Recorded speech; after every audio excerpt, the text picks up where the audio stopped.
I'm on the first slide. But I'm gonna ask you to advance them, Rhiannon. Sure. Okay. So, hi everyone. I'm Susan Tenby. I'm sitting here in San Francisco, California. I'm the director of community and partnerships for Caravan Studios. We're a division of TechSoup. Does everyone in the room know who TechSoup is? Have you all heard of TechSoup? Seems like we have some people that do. So, okay. So TechSoup has been around since 1987, and we were formerly under the name of Compumenter. And we basically are a nonprofit that helps other nonprofits with their tech needs.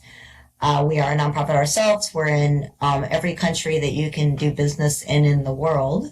And our main product offering, our main business model is that we offer technology products to nonprofits at 95% off of retail if you qualify as a legitimate 501c3 nonprofit or library.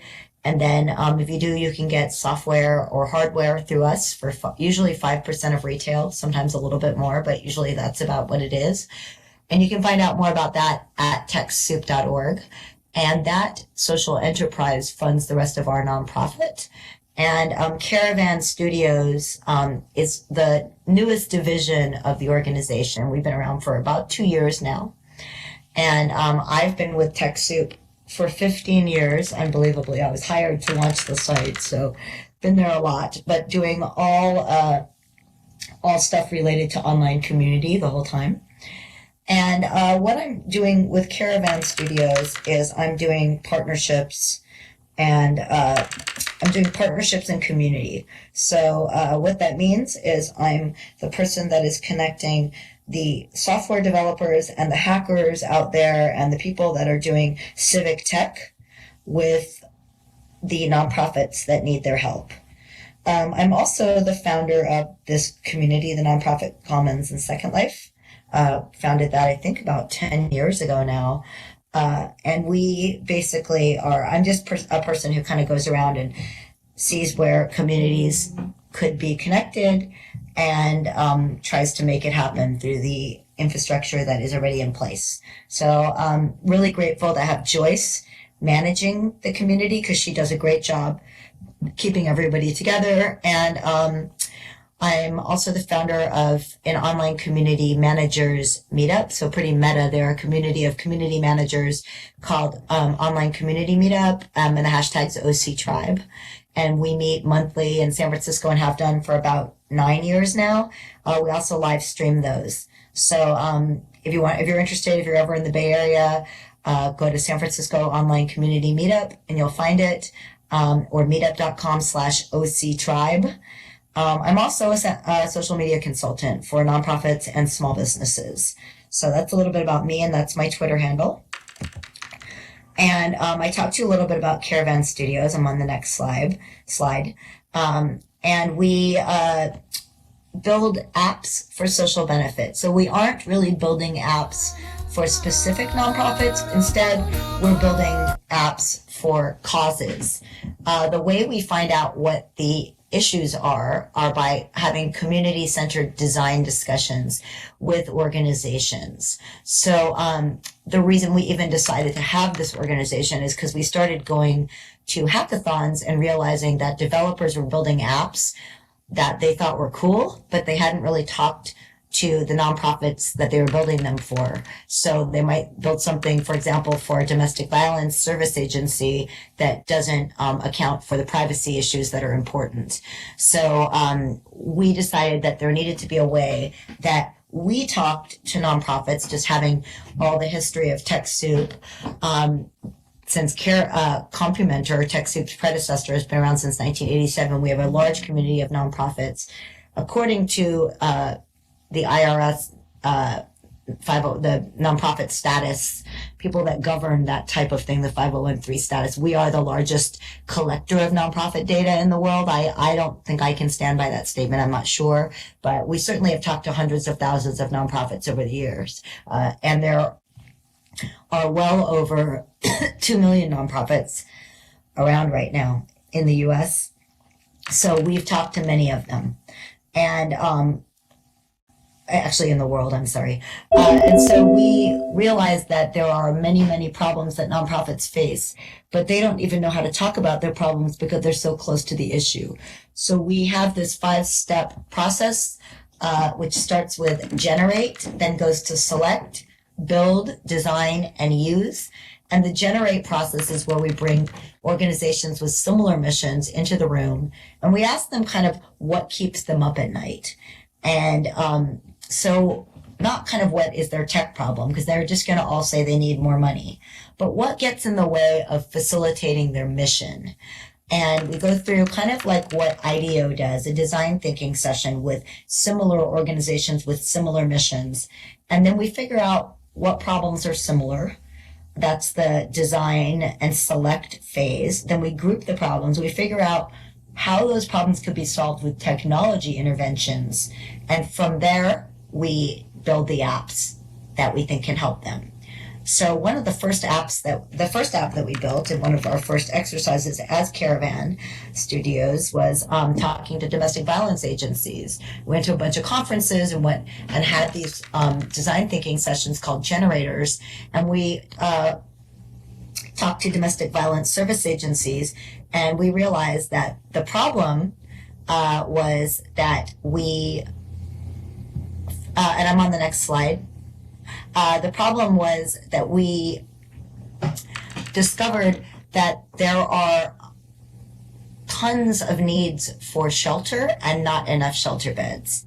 So we needed to solve that problem. And in order to increase the short-term shelter to kind of give the people escaping domestic violence and human trafficking a cooling off period to get themselves into a shelter when a bed opened up, the hotels and human trafficking shelters put people in hotel rooms. I'm sorry, the domestic violence shelters and the human trafficking shelters put people in hotel rooms. But then the problem they faced there was with budget cuts, they didn't have enough money to fund those hotel rooms. So executive directors of those kind of shelters were putting them on their own personal credit cards, and that wasn't sustainable or scalable. So next slide. We realized that with our 5-step process, that the problem was that domestic violence agencies needed a way to reach out to their communities to get urgent, on-demand shelter needs met. So through the hotel rooms that they contract with these hotels and they train certain hotels, but they needed to get the rooms funded on demand and urgently. So next slide. We created an app that helps send out a message to fund hotel rooms on an as needed, on demand way. And then we talked to human trafficking shelters, and we realized that very few beds are allocated to human trafficking survivors. And when you think about it, with human trafficking, often the need is increased, because with a human trafficking bust, 20 beds are needed, not just one. So here's a statistic that on a single day in 2012, there were over 6,000 unmet requests for domestic violence organizations for urgent transitional housing. The actual number was, I think, 6,818 unmet requests. So that was, we realized that this is an urgent need. And the Partnership for Freedom is the organization that helped us figure out that we needed to partner with other technology organizations and other human trafficking service organizations so that we could really understand the need and help these agencies. So next slide. We realized that immediately after a crisis, there was the biggest threat. And the need was most urgent immediately after a crisis to find a place to stay. So you can think about it. The person can get a restful night's sleep and figure out what they're going to do with the rest of their life, and they're going to get their services and get themselves back into a situation that is safe. So and with human trafficking victims, there's also legal services and translation services that are often needed. So next slide. 65% of unmet requests happened for housing. Emergency shelter and transitional housing reported that there were 6,818 unmet requests. The other requests that were unmet were counseling, attorney, and transitional housing, but emergency shelter was the number one need that both domestic violence service agencies and human trafficking agencies told us that they needed. Next slide. So we realized that the current statistic is that 1 in every 4 women, and I want to correct this slide that it's not just women, by the way, it's also men. But the 1 in 4 women, I guess, is the stat for women, but the situation also affects men, will experience domestic violence in her lifetime. And the reason people are turned away from shelters may be because they are male themselves, maybe because because no men are allowed in domestic violence shelters. So if the person escaping is male, or if they have a son who's over the age of 13, or maybe they have a dog, or maybe they haven't been behaved at that particular shelter in the past and they are not allowed back, or maybe they are not sober. There's a number of different reasons that people are turned away from shelters. And as you can see from the slide you're looking at, 1.3 million women are victims of physical assault by intimate partner violence. And in California alone, nearly 3,000 survivors found refuge in emergency shelters. And 792 requests were unmet. And in California alone, every day, 300 people are turned away from shelters because very few DV, domestic violence agencies, will work with human trafficking survivors because the needs are very different. And as I mentioned, much more plentiful because it's not usually just one person that is rescued. So here's a real example, a case study where a woman called because her husband was on parole for assaulting her, and he violated the no contact order. And then she saw that he was citing her with a rifle. And he had purchased a gun a few days before and threatened to show up at her workplace and come and get her. So as you can see, these issues are a matter of life and death. It's a very, very serious issue. So how can we help? We realize that we need to unlock resources to help groups of survivors. So we needed to be able to not just help one organization at a time that helps people escaping domestic violence, but we realized that we needed to help multiple groups of organizations. And that's why we decided to build SafeNight. So what is SafeNight? I'm on slide 13 right now, Joyce. So SafeNight is an app that allows the community to respond to urgent needs for shelter. So what that means is that when an individual is in urgent need of shelter, a qualified staff member at a domestic violence service agency can initiate a request for hotel funding to their community. So people that download SafeNight will receive a push notification on their phone that someone's in need right now, and the people like you and me. Wait, don't go ahead yet. I'm not quite there yet on that slide. Can you go back a slide? Thanks. People will receive the notification and be able to fund that need.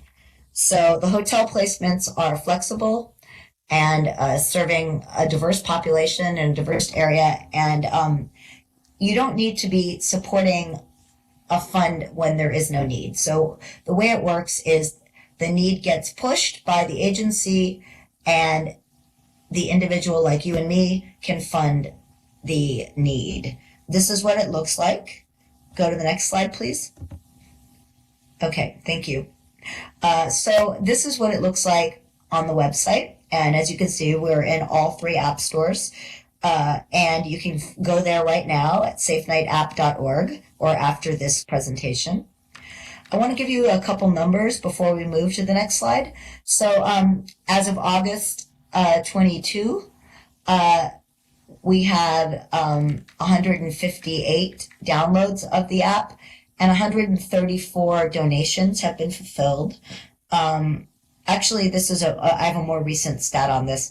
We have 134 donations that have been filled as of yesterday on, and the total was almost $10,000, $9,452 we funded, which the reason why is because often it's not just one person, not one head in a bed, as they say, but a whole family.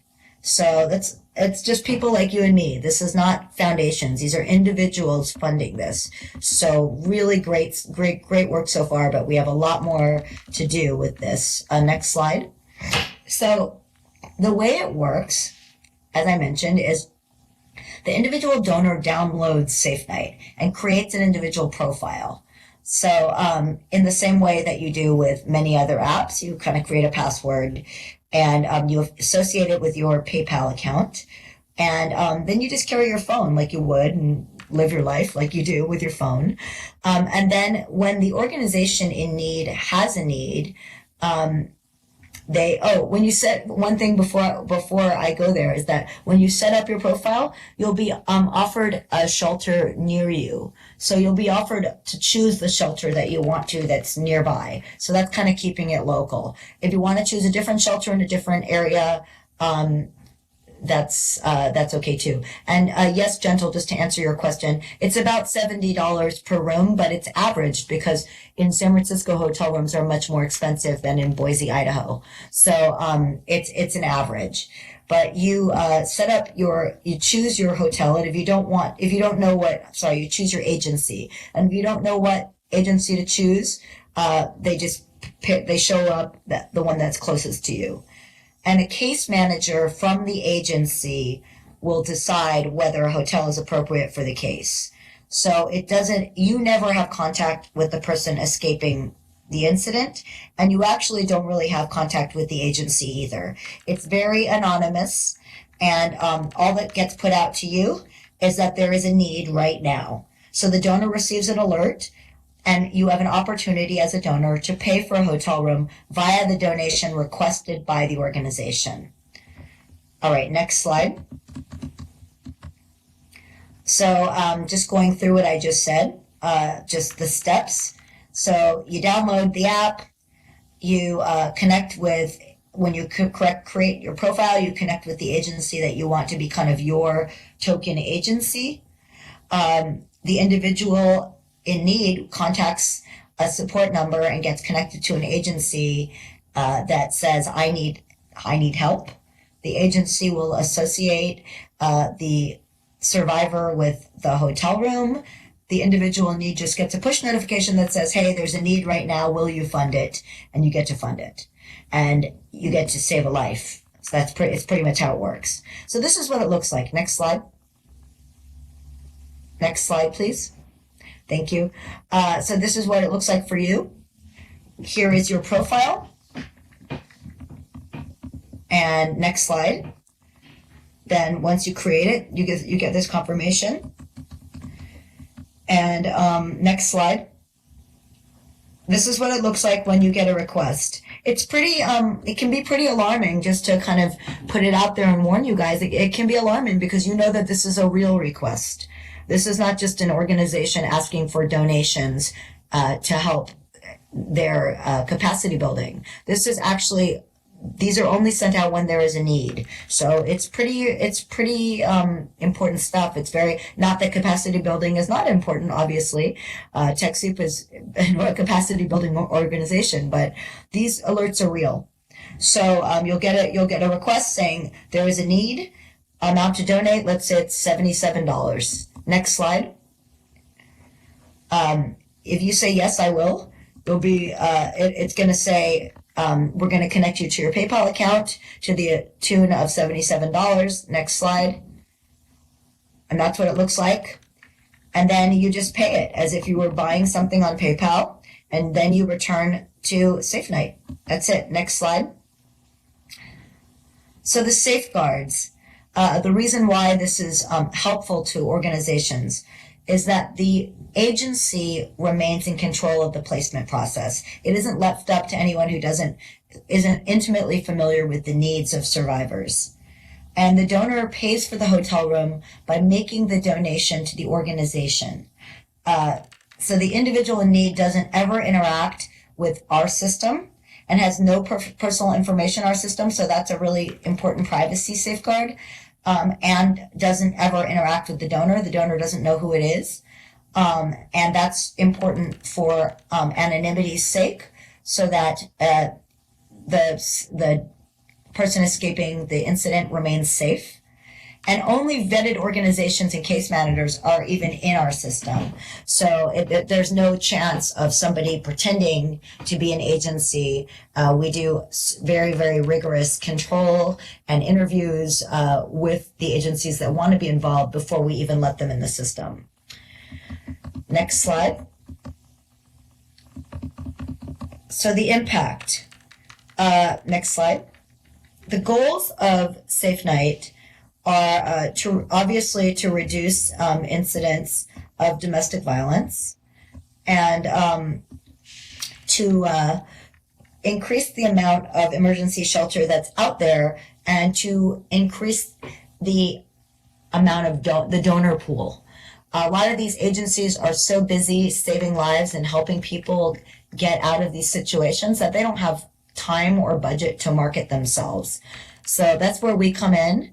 And we really want to help get the word out so that we can increase the donor base. Because, for example, one of our most frequently funded agencies that we work with is a tiny agency staffed by 4 people in Red Bluff, California. And they are just moving as fast as they can to get people into hotel rooms, and then out of those hotel rooms into transitional programs and transitional shelter, and out into workforce development programs so they can move on with their lives. And they certainly don't have access to the kind of numbers that we do as TechSoup and Caravan Studios. So it also provides an opportunity for additional services to be offered to domestic violence and human trafficking service agencies, because we've created a network of shelters by doing this. You can learn more about what we're doing with that network at our new initiative that we just launched a couple weeks ago. It's still almost in the pilot stage, called Safe Shelter Collaborative. And you can go to safesheltercollaborative.org. And that's where there is a network aspect, so that the domestic violence and human trafficking organizations can, before they even put out their request for funding, they can say, hey, to their partner organizations, we have this need. We have a need for a woman with a 15-year-old son and a dog. Can anybody house her in a bed? And so that is the step that goes before SafeNight. And these are all going to be under the Safe Shelter Collaborative. But right now we're just talking about the SafeNight app.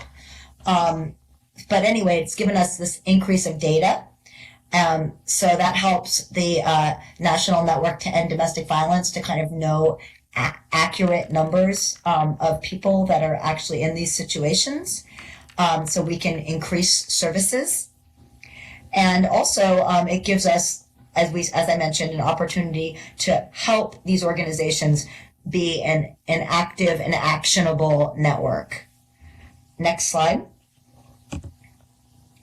Organizations use SafeNight because instead of having to do what they did in the past, which was when we had our first generator sessions with those organizations, I mentioned that they had to turn people away, and it was, it's heartbreaking and often a matter of life and death. So this gives them an opportunity to give people safe shelter for the night. And they've been able to extend the reach of their shelter. So they can, for example, provide room to other shelters and maybe human trafficking survivors. And a hotel that allows families and pets makes a big difference in the life of somebody who's trying to escape a situation. Next slide. So here's a little success story that came in our email inbox this week, just 2 days ago. This is an agency called Stand for Families Free of Violence. And they were an agency that often had this issue of being turned away from shelters because it's about DV for families, helping people out of domestic violence for families. And they got in the system and they wrote us this email that within 1 hour they were able to fund it. We actually dug into the story a little bit further and realized that their request was fulfilled within 15 minutes.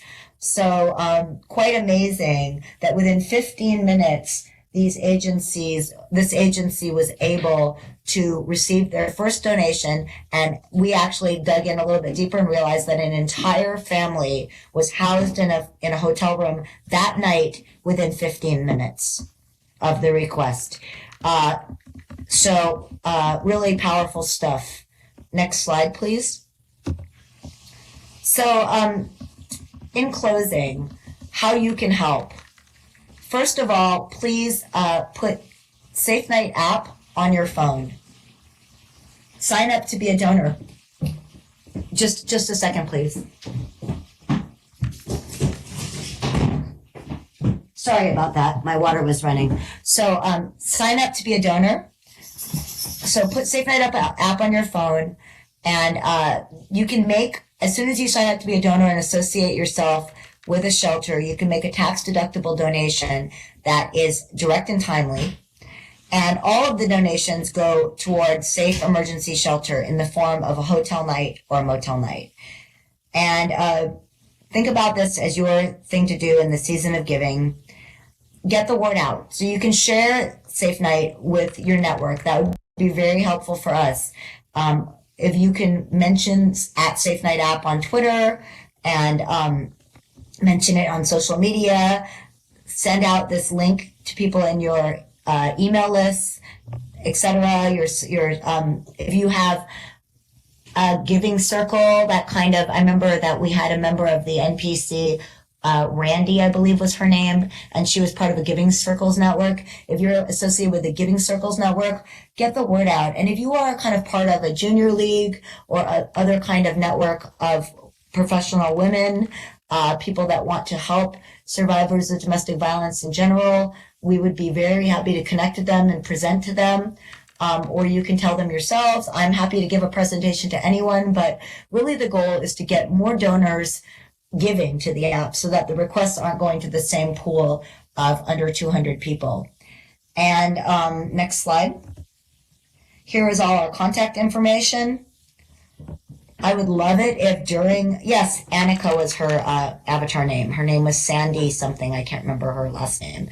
But this is our contact information. I would love it if you guys would put the app on your phone right now so that my team can see that this community makes a difference, because they'll see all the downloads coming on Friday morning, and they'll know that it's you guys. And if you have any questions, you can always email me or just email our entire team at safenight@caravanstudios.org. Again, the website is safenightapp.org. And Wisdom Seeker has a question. Do these requests come in any time of the day or night? Yes, they do. Any time of the day or night. If you don't want to receive a request, you have to turn your phone on silent, because they come in when they're needed. And you can also set SafeNight to tell you, I can find out more about that specific question, but I believe you can set the app to just tell you when you log into the app. But the point of the app is to let you know when there's an urgent need. And last slide. Next slide. So this is, again, Caravan Studios. SafeNight app is a project of Caravan. It's an app made by Caravan Studios, who's my team, and we're a division of TechSoup. And what we do is we make apps to make the world a better place. And the Twitter account is Caravan Studios. And the final slide is just mentioning again that the reason that you guys are here and we are all here together is that Caravan Studios is the sponsor of the Nonprofit Commons. And for those of you who don't know the Nonprofit Commons, we are a community of nonprofits here in Second Life. And that's the presentation. So do you guys have any questions? I'm not sure if we're taking questions in voice or in text chat. I can voice.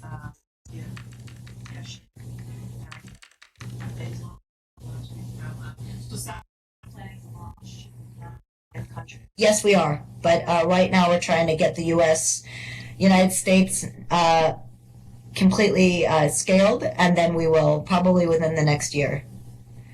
Safia, are you in another country?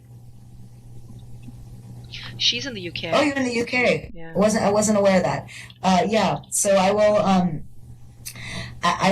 let the team know that you guys are interested. I've had other requests from the UK, and also in Canada we know that Buffy's interested. So how many people here have put the app on their phone? Anyone?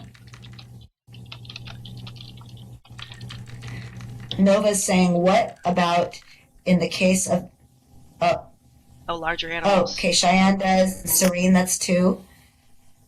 Well, I missed Nova's question. Let me scroll back up. I think she's asking if somebody has like a larger pet, like say they have a really large dog. Or... Oh, interesting. Like, what are we talking about? A horse? I'm not. Oh, that's she hilarious. is. She is.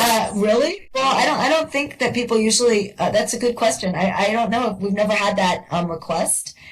Huh. I don't know. I can't. I'll probably connect them with a horse rescue organization, but it's not happened so far. Yeah. But that is, I mean, people don't usually come to shelters with their horses, I don't think. So I don't think it's been a situation. I think if somebody's, I don't know. You have tried to form a network of what, Nova? A network of people escaping domestic violence who have horses? I think Nova herself has horses. Okay. I guess we could connect with a horse rescue organization, and figure that out. Thank you, Wisdom, for so Liar Lobo. You've discussed SafeNight in 2 classes. What are the classes? Well, in mobile application development and in virtual economics and business for the use of nonprofits, what's going on in nonprofits and around the world, and discussing these kinds of apps. I have at least one student who works for a nonprofit who is interested in SafeNight's missions. Well, that's fantastic. Will you connect with me and connect me with that student? I would love to learn more about people that are talking about our app, and I'd be happy to present. Where are you located? I'm in Colorado Springs. These students meet with me virtually, and unfortunately, because of FERPA, I can't connect you with them. What I did was I gave them your information so they could go get the app and do it directly. But yeah, You can can you do an email and maybe an email or something like that? Yeah, I'd love to help anyone that's interested in the app. sure. Thanks. Thank you. Well, and what university are you teaching at? Colorado Technical University, but I have to be a little cautious here because they don't allow me to disclose who's taking classes with me, and they take FERPA to all new levels. That's what I'm trying to say. What is FERPA? I'm not familiar with It's FERPA. Family Education Rights Protection Act, I believe is the acronym. But essentially, it just means that that the privacy of students is protected, And so, but I do have one who works for a nonprofit, I believe in Canada, but I'm not sure. And of course, she was interested in it. That was part of her research, and she built an exhibit a couple of years ago here in Second Life for human trafficking, to increase awareness. Oh, interesting. Well, so the Safe Shelter Collaborative might be of interest to her, and thank you. And so it seems like I counted 6 people in this room that have SafeNight on their phone. So that's pretty cool. That's great. Wisdom says it seems to be taking a long time to install. I'm not sure. But if you don't get it installed, Wisdom, will you please email me, Susan at caravanstudios.org? Thanks, because that's something that I would have to tell our CTO, and she'll be able to troubleshoot it. Safi is saying, I was going to ask, is there any way that people could, yes, that's a super excellent question about partly funding a room. Okay, hold on. I want to make sure that I don't miss any of these questions. So if you got, we have that question, we have the question about women with disabilities, and we have the question about, Nova's saying that it's going to install it when the phone is charged. So the question about partially funding a room, I'm glad you asked that. We've been asked that many times, and we've also been asked the opposite, which is on the other end of it is there were a group of very wealthy funders who didn't want to be kind of disturbed for small costs and asked if they could fund an entire year of rooms, which was a great problem for us to have. So as a result of those two requests, we're building a fund, the SafeNight fund application, and I'll let you all know when that happens, but we're in the process of building it so that there's like a large pot of money that can be divvied out. But right now, because that pot of money doesn't exist, because it's no good to have somebody chip in $15 and then the need for the hotel room is $75. It doesn't help anybody. So until we have that large pot of money that can fund the hotel rooms in their entirety, we will need to do the full funding, but we are building that functionality. And thank you for asking, because I forgot to mention that. The next question I saw was a question about accommodating women with people with disabilities. The people with sorry? Oh, I just said yes. I was just. Oh, okay. The people with disabilities piece. There are certain shelters that I think every shelter actually is mandated to accommodate people with disabilities. But the people with disabilities thing is if the shelter does not accommodate people with disabilities, they will find a hotel room that does. So it's definitely it's absolutely on, it's actually legally mandated. And the app is all visual. And so if somebody's phone can read the text, I'm sure that it would be accessible. If you're asking if the app is accessible, as long as PayPal is accessible to people with disabilities, then the app is accessible to people with disabilities. But I will, again, check in on that one. I can't imagine that we would build something that isn't accessible, just knowing our CTO. I'm sure it's a lot more accessible than Second Life. Other questions? Any other questions from folks?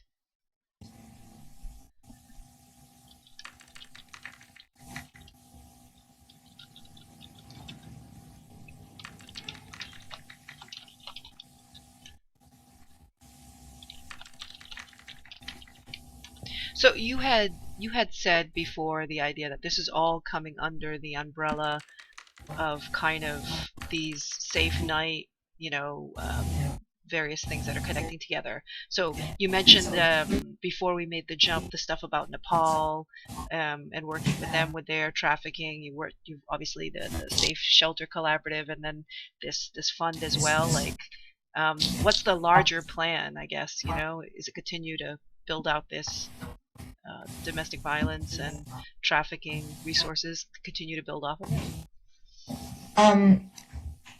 I guess I don't really understand your question. Is your question that the people, sorry, I'm getting, is your question that the people in Nepal would be connected to SafeNight? Is that going to be related, or is that just, because you said it was kind of based off of some of this trafficking work that you were doing, which is the SafeNight stuff? It's not related. It's not related to that. The extension, we have several apps. We're just building apps to help people, to help communities. But it's not related to the human trafficking work. They're migrant workers, so they aren't factory workers and they aren't sex trafficking workers. So it was based on going to Nepal, seeing a need, talking to communities, and realizing that their work conditions were really, really terrible, but they weren't allowed to report them. So that's that was based, and so it's an anonymous reporting app. But the other apps we have in the marketplace at Caravan Studios, one of our apps is called Range. And Range is an app that helps locate free meals for youth in the summer months. Because 1 in 6 kids goes hungry in the summer months because they rely on the federally sponsored school lunches program. And the second app that we have in the marketplace, and that app is at rangeapp.org, but if you open it up right now, it's not going to look like there's anything in it because it's not the summer. It's using the federal data for the school lunches program. And the third app is called 4Bells. And 4Bells is an app to help deploy known volunteers for time-sensitive urgent tasks. So that's an app that works with people that use volunteers, not new volunteers. It's not a volunteer matching app. It's an app that helps work with known volunteers. And it kind of works like Uber or Lyft, where you, the volunteer, it says, we know you're in this area because you put the app on your phone and we know you have these skills and you can claim this gig or not. So it has to do with emergency response. So we've piloted that app with local NERT and CERT groups. That I know Serene is a NERT, neighborhood emergency response group. So it's an emergency response app right now, but we came to the need for it by talking to food rescue groups and pet rescue groups and realizing that they had the same need, which was the need for urgent transport.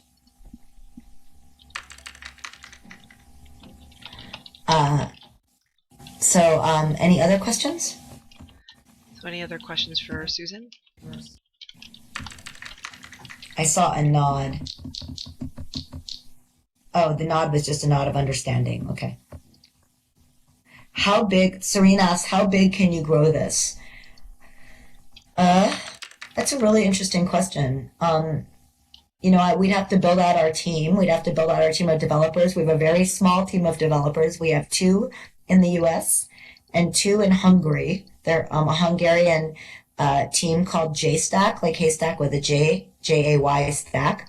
And that's it. So, and then we have, I guess the answer to the question is as long as we get people to fund the donations, for SafeNight, we can scale it internationally. What we don't want to do is build the functionality out and then not have the rooms funded. That would be terrible. So, I don't know how big, I think what our eventual plan to do is to make SafeNight its own organization.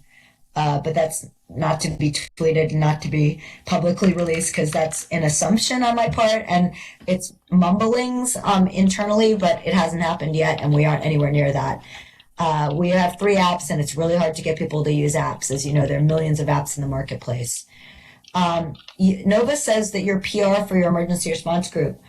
Hey, Nova, do you guys want to use 4Bells and be on our pilot? If you do, that would be really great. You guys, if you want your team to use 4Bells to deploy volunteers, we would love to have you on our pilot. So if that's of interest, please email me, susan@caravanstudios.org. We'd love to talk to you. Right now, it's all with the San Francisco Fire Department's NERT and CERT groups, but we'd love to. Where are you located again, Nova? I forgot.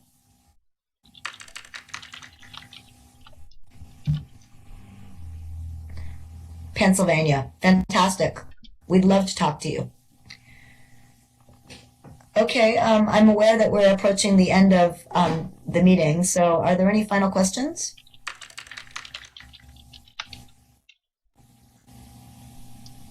The main thing that I want you guys to take away with this today is to download SafeNight app on your phone and set up a profile and realize that this is a tax-deductible donation. It's the end of the year. You guys can help save a life. You'd help us do our great work and grow this app and help more people surviving. And we'd love you to share the word. So if you use social media, at Caravan Studios and at SafeNight app. And if you have any questions, please feel free to email us. Caravan Studios information is on our website, or just Susan at caravanstudios.org. And thank you. And thank you, Buffy. You're a great supporter. All of you guys are great. Thank you very, very much for your hard work here. Thanks, Susan. Yeah, I know obviously this, it's great to have you kind of talk on SafeNight. We've brought it up obviously in Nonprofit Commons before, but great to hear kind of the full thing. I also wanted to, so this space here is at the Linden Endowment for the Arts, and it's a space that Safia, part of 1 Billion Rising Group in Second Life, has got along with LEI. So I know Safia wanted to chat about that, and there's a chance to kind of see some of the exhibits around here. So Safia, if you want to talk about that, and then we can kind of probably wrap after that.